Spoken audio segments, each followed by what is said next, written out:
welcome. Thank you. When did you open your establishment? 1968. And what's the name of your business? Asahi Beauty Salon. Where did you establish your business? In 2939 West Ball Road, Beach Boulevard and Ball Road. And what is the name of the business complex? East West Shopping Center. Why did you choose Anaheim? Oh, I reside in Anaheim. And I wasn't thinking about opening a business except the bank people and the people that I knew came actually and got me and say, can you open the beauty salon in the Japanese shopping center we're trying to build? And I said, well, I don't have equity, or I have no income, to borrow money from the bank. He says, no, it's already been okay. We're co-signing you in. So that's how I got started, humbly. What was the name of the bank? Sumitomo Bank. Why did you feel this area was a perfect place for Japanese businesses? Well, I wish I could say it was my idea, but it wasn't. It was Sumitomo Bank had already opened, or rather being just about starting to open. And then a few other people was already engaged in opening. And I was just chosen to come in there. Yeah. Did you grow up in Anaheim? Yes.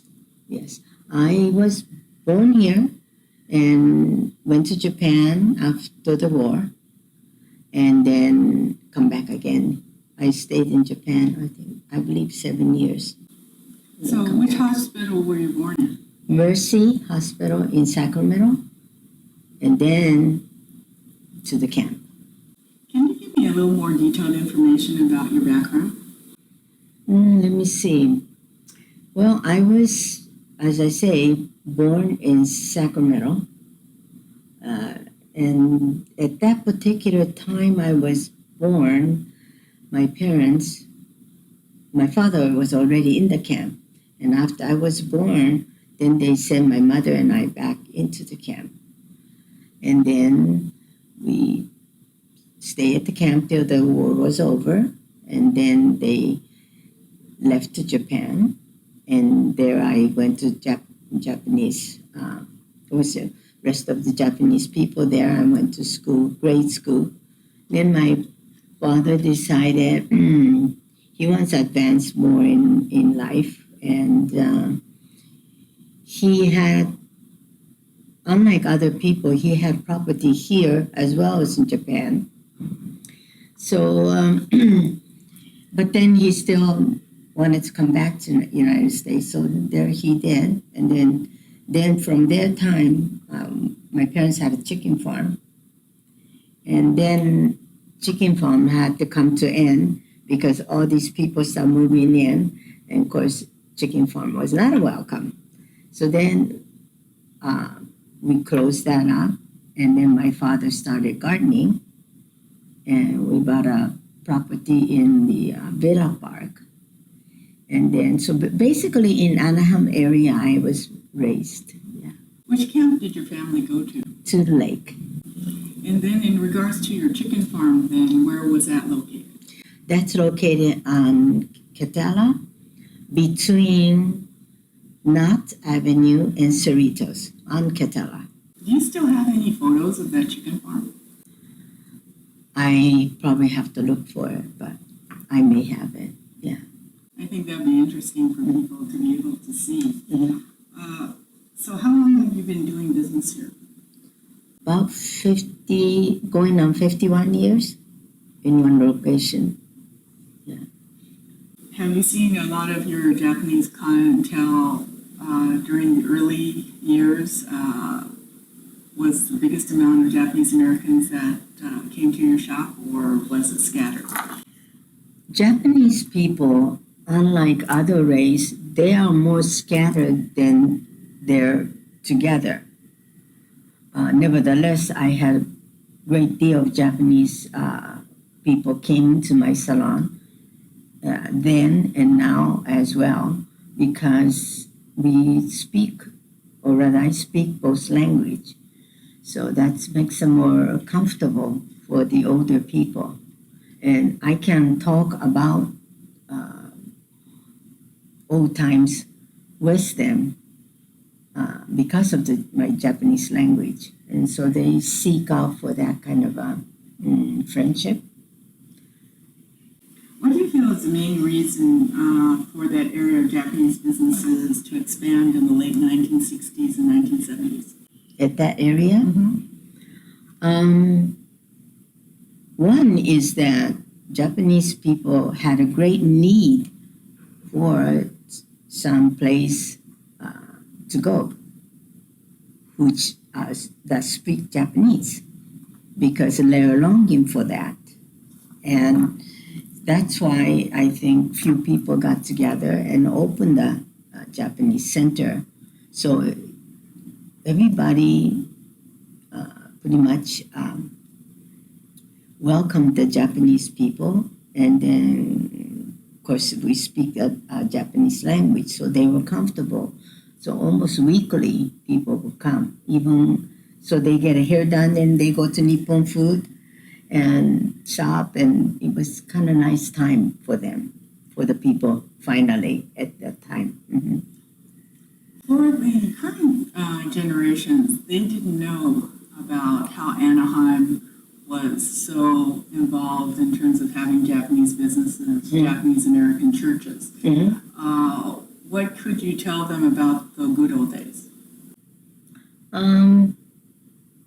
When I opened the shop, it was the middle of Orange Grove. But then we opened, and then the Buddhist church came in, and so it became center for the Japanese people. And I think it was a long time that they couldn't go to familiar Japanese places. So I think in that way, it was nice that I opened there, and Nippon Food, the Sumitomo Bank, and the Buddhist church. It was a place for people to come, and especially they were very fond of coming at Buddhist church for the summer festival. You call it Obon festival.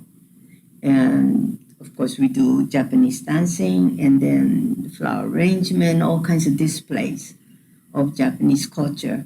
And people just flocked for that every year. Were you surprised when they opened Pear Tree Center? Pear Tree Center? No, not really, because that whole center area was becoming very popular with Japanese people.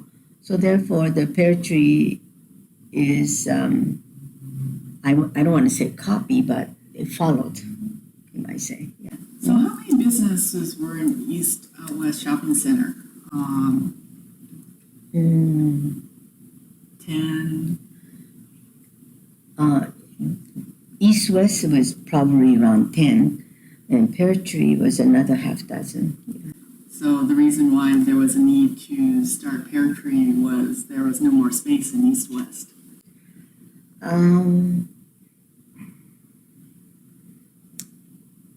Maybe that would be true, because I myself opened at the Pear Tree as well. Oh, really? For a short time, till I realized that I was pregnant, and I didn't know that I was. Okay, so but then if I wasn't going to have children, then I was going to excel in the business. So that's why I opened in Pear Tree, as well as East, in the where I was. But the second one, the Pear Tree one, discovering that I'm going to have a child, I sold it, and then just kept the East West Asahi. You have been considered a pioneer businesswoman. in the early days, and how would you embrace that role today? Embrace. Can you explain a little bit more? Well, in terms of women were not owning businesses Yes. in the early days, Mm-hmm. and especially after the resettlement when people Right. came to start over again. Right. So being one of the first women entrepreneurs, how did you feel about having that opportunity and how you wanted to be successful? I would say that blindsided and lucky because, yeah, of course, I would have probably wanted to have the business, but not that early. I was 23 or 24, somewhere around there. And I didn't have a house, I didn't have nothing. So it was a kind of a dream in advance. But as I say, Japanese people came to actually my house and said, you don't have to worry about money. We're going to loan you the money. I said, well, how many years I have to pay that back? Because I don't know if the business is going to be successful. I will try best I can, but I says, I can't promise when nobody's asking you to return at certain day or time.